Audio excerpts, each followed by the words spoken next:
चला ले चली भौजी टरकिया में।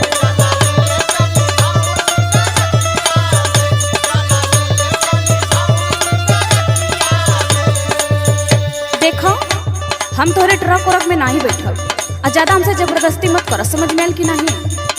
अरे जात रहनी है, चल तू तो मनसायन बीरत रास्ता भर कट जात रास्ता, लेकिन तो के विश्वास न होता तब क्या बताइए। सुनो सुनावा। नहीं चढ़बो मो तोहरा टरकिया में,